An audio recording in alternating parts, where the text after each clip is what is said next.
Lore After Midnight, Episode 1, The Blue Stone. Well, after midnight, stories are no longer just stories. They whisper forgotten truths and refuse to stay buried. Welcome to Lore After Midnight, a horror podcast about the hidden mysteries of Brazil. Get ready to cross the line between reality and the impossible.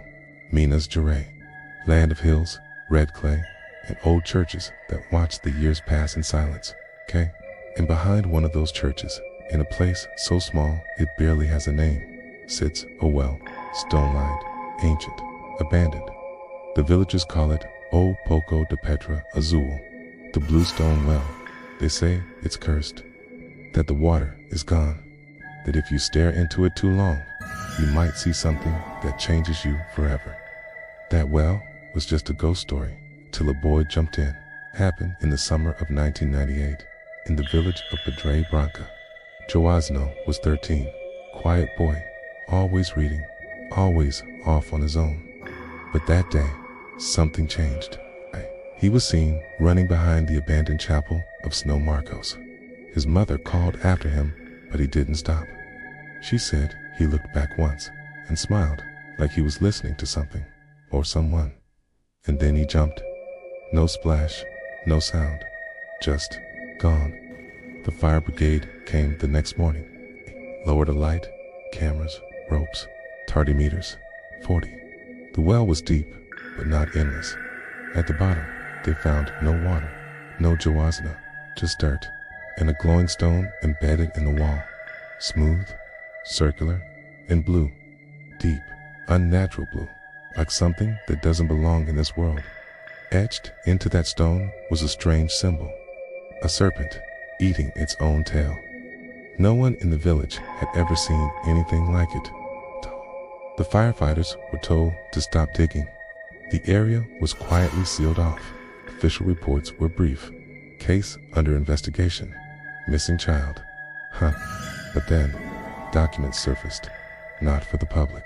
Marked confidential. Internal use only. And in them, a single phrase repeated.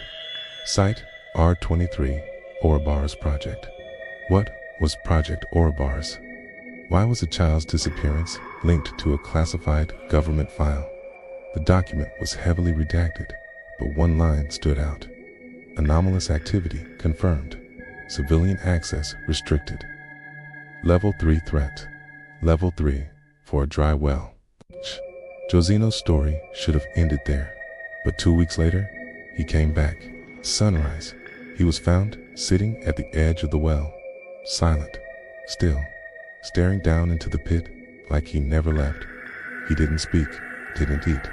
His eyes had a strange glow, faint, blue, unnatural, like the stone. His mother swore it was him, but others weren't so sure. He was cold to the touch, even under the summer sun. He didn't blink. He didn't cry. He didn't recognize anyone, okay? They tried to take him to the city. 2 doctors, 2 priests, okay? But on the 4th day, he stopped breathing, okay? They buried him quietly, without a wake. No autopsy was performed, at least not officially. Locals say that night, strange lights were seen over the chapel. White vans came and went. The well was sealed with concrete. It's a symbol. The serpent was chiseled off the stone, okay? And the name Ouroboros disappeared again into silence. Some people think Joãozinho never left that well, that whatever came back was a copy, or a shadow, or worse, a vessel.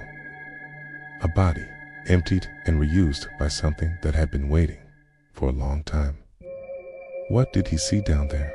What called him by name? And how many others has it called since? This is the first known case linked to Project Ouroboros. But it won't be the last. If you ever find yourself near Padre Branca and you see an old stone well behind a ruined church, don't look in, don't listen. And above all, don't answer when it whispers your name. What you've heard might never have happened. Or maybe it's happening right now, just outside your door. Lore After Midnight returns next week with another piece of of what we choose to forget. Until then, keep your eyes on the shadows. Can never, ever listen to whispers after midnight. If you enjoyed this episode, like and follow the podcast wherever you're listening. Hi. And if you have a story of your own, strange, terrifying, or impossible, send us a DM. It might just become the next tale we tell after midnight.